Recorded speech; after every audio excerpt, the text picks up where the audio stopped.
জুলাই আন্দোলনের প্ল্যাটফর্ম বৈষম্য বিরোধী ছাত্র আন্দোলনের অস্তিত্ব নিয়ে সাবেক ও বর্তমান নেতাদের পাল্টাপাল্টি বক্তব্য পাওয়া গেছে। এক পক্ষ বলছে এই সংগঠনটি এখন আর নেই, আরেক পক্ষ বলছে এটি আগের মতোই আছে। কেন এই টানাটানি, কি হয়েছে আর কি হচ্ছে এই প্ল্যাটফর্ম নিয়ে? শুরুটা করেছেন বৈষম্য বিরোধীর সাবেক শীর্ষ সমন্বয়ক নাহিদ ইসলাম, যিনি বর্তমানে জাতীয় নাগরিক পার্টির আহ্বায়ক। চলুন দেখি কি বলেছেন নাহিদ ইসলাম। এখানে কিন্তু বৈষম্য বিরোধী ছাত্র আন্দোলন আর আগের জায়গায় নেই। সেখান থেকে একটি ছাত্র সংগঠন তৈরি হয়েছে, একটি বৈষম্য বিরোধী ছাত্র আন্দোলন এবং নাগরিক কমিটির থেকে রাজনৈতিক দল তৈরি হয়েছে। ফলে বৈষম্য বিরোধী বা সমন্বয়ের যে পরিচয়, সেই পরিচয়টা কিন্তু এখন আর এক্সিস্ট করে না সেই অর্থে। ফলে আইন শৃঙ্খলা বাহিনীর কাছে আমাদের ইয়ে থাকবে যাতে এই পরিচয় ব্যবহার করে কেউ যদি অপকর্ম করে তারা তাদের আইন অনুযায়ী ব্যবস্থা নেবে।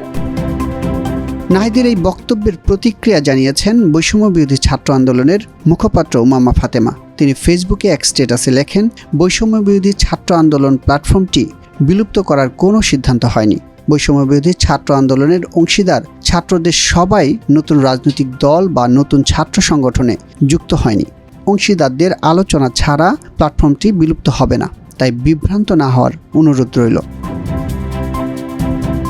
এ নিয়ে বৈষম্য বিরোধী ছাত্র আন্দোলনের ভেরিফাইড ফেসবুক পেজে সেল সম্পাদক হাসান ইনামের বরাত দিয়ে নাহিদ ইসলামের বক্তব্যের বিরোধিতা করে একটি পোস্ট করা হয়। তাতে লেখা হয়, বৈষম্য বিরোধী ছাত্র আন্দোলন একটি গণ অভ্যুত্থানের প্ল্যাটফর্ম।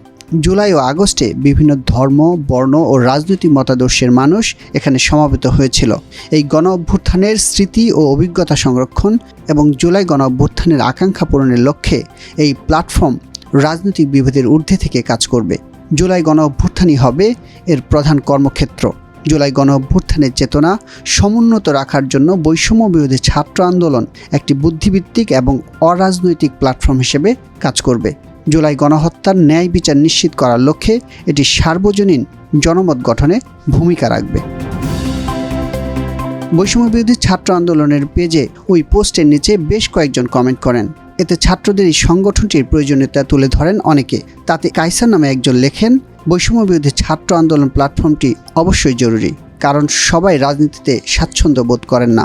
এই প্ল্যাটফর্মটি অরাজনৈতিক, যা কারো বা কোনো দলের একার না, তাই এর অস্তিত্ব থাকা অবশ্যই প্রয়োজন।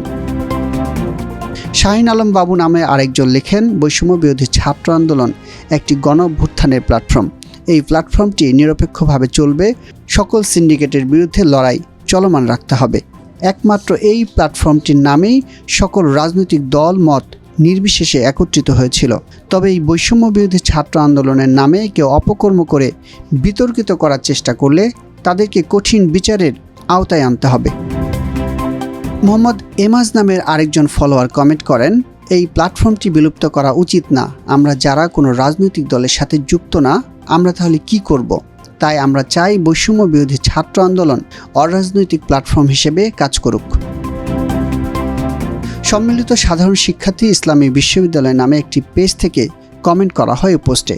তাতে বলা হয়, এনসিপি আর বৈষম্য বিরোধী ছাত্র আন্দোলন আলাদা সংগঠন। নাহিদ ইসলাম এনসিপির আহ্বায়ক, তিনি এখন বৈষম্য বিরোধী ছাত্র আন্দোলনের কেউ নন। নাহিদ ইসলামের অথরিটি নেই সমন্বয় পরিচয় আছে কি নেই সেটা বলার। পাল্টাপাল্টি এমন বক্তব্যের মধ্যে পিরোজপুরে বৈষম্য বিরোধী ছাত্র আন্দোলন ও জাতীয় নাগরিক কমিটির সদস্যদের মধ্যে সংঘর্ষের খবর এসেছে বিভিন্ন গণমাধ্যমে। এদিকে 7 মার্চ রাতে বৈষম্য বিরোধী ছাত্র আন্দোলনের সমন্বয়ক সহ 14 জনকে গ্রেফতার করে কলাবাগান থানা পুলিশের কাছে হস্তান্তর করেছে যৌথ বাহিনী। তাদের নামে চাঁদাবাজির অভিযোগ ছিল।